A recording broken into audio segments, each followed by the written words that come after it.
Welcome to 10 Minutes a Day, a daily reading of the Catholic Church's social encyclicals. Today we continue with Vatican II's Gaudium et Spes, promulgated by Pope Paul VI in 1965. Chapter 5. The Fostering of Peace and the Promotion of a Community of Nations. In our generation, when men continue to be afflicted by acute hardships and anxieties arising from the ravages of war or the threat of it, the whole human family faces an hour of supreme crisis in its advance toward maturity.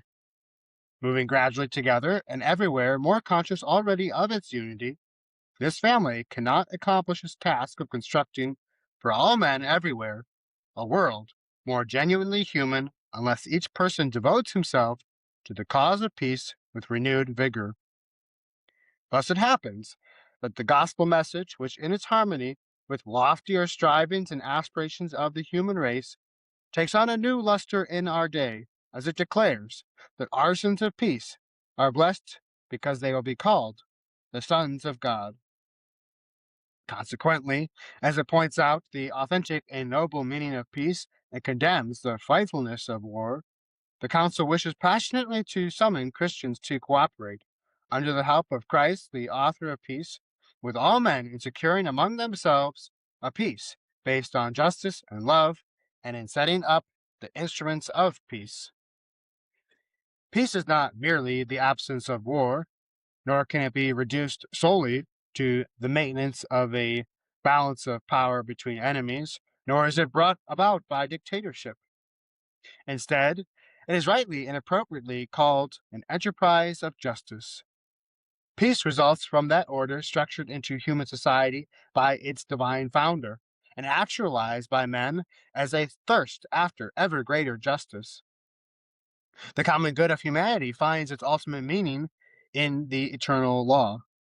But since the concrete demands of this common good are constantly changing as time goes on, peace is never attained once and for all, but must be built up ceaselessly.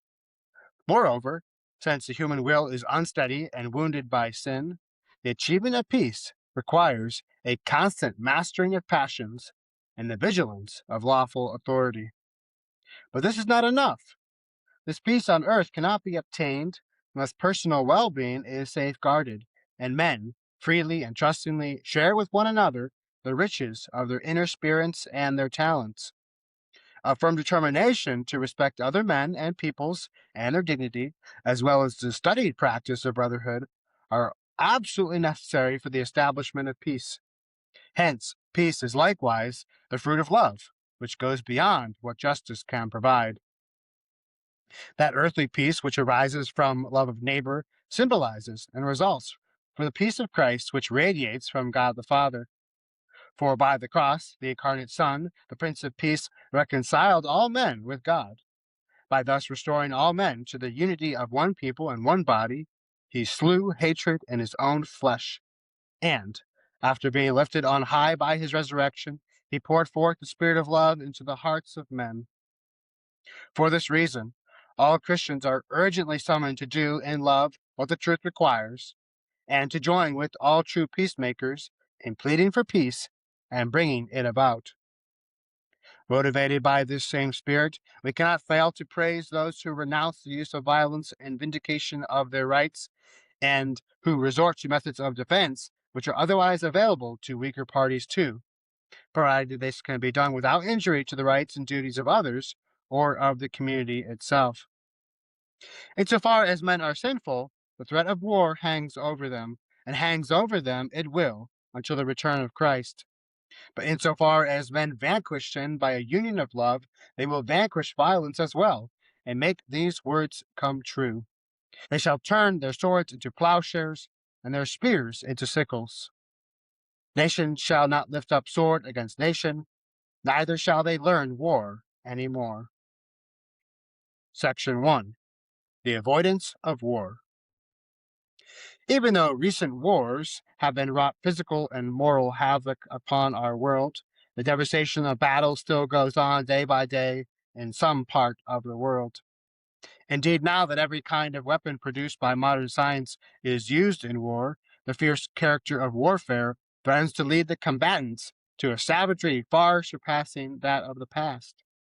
Furthermore, the complexity of the modern world and the intricacy of international relations allow guerrilla warfare to be drawn out by new methods of deceit and subversion.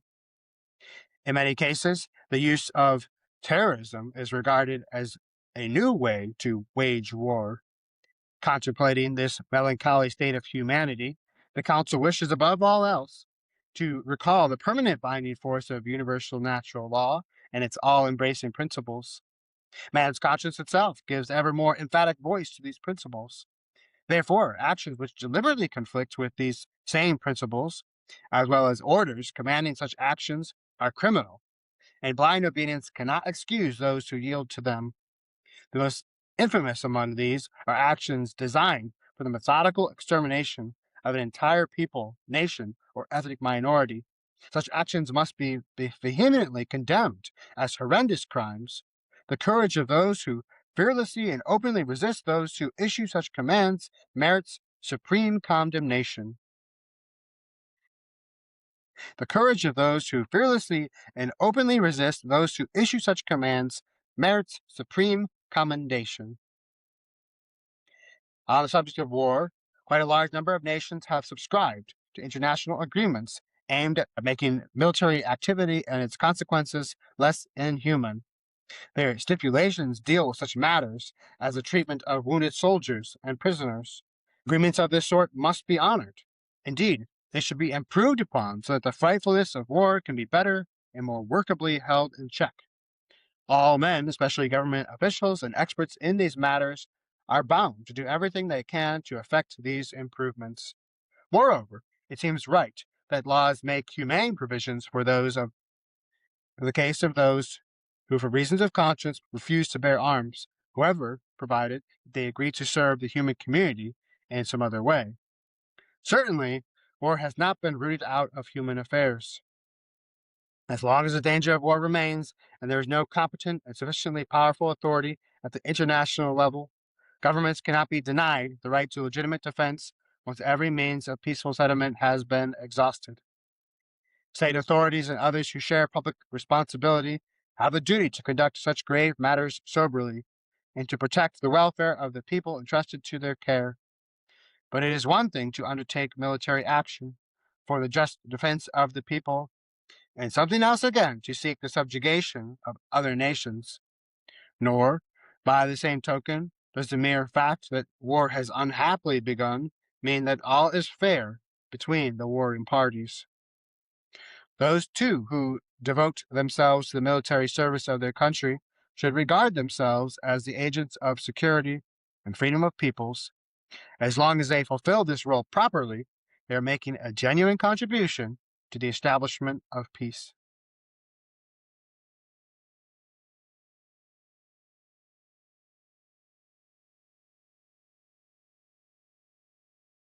We're going to cut out this pause, so this is definitely outside the recording. The horror and perversity of war is immensely magnified by the addition of scientific weapons. For acts of war involving these weapons can inflict massive and indiscriminate destruction, thus going far beyond their bounds of legitimate defense. Indeed, if the kind of instruments which can now be found in the armories of the great nations were to be employed to their fullest, an almost total and altogether reciprocal slaughter of each side by the other would follow, not to mention the widespread devastation that would take place in the world, and the deadly after effects would be spawned by the use of weapons of this kind. All these considerations compel us to undertake an evaluation of war with an entirely new attitude. The men of our time must realize they will have to give a somber reckoning of their deeds of war, for the course of the future will depend greatly on the decisions they make today. With these truths in mind, this most holy synod makes its own the condemnations of total war already pronounced by recent popes and issues the following declaration. Any act of war aimed discriminately at the destruction of entire cities of extensive areas along with their population is a crime against God and man himself. It merits unequivocal and unhesitatingly condemnation. The unique hazard of modern warfare consists in this. It provides those who possess modern scientific weapons were the kind of occasion for perpetuating such just abominations. Moreover, through a certain inexorable chain of events, it can catapult men into the most atrocious decisions.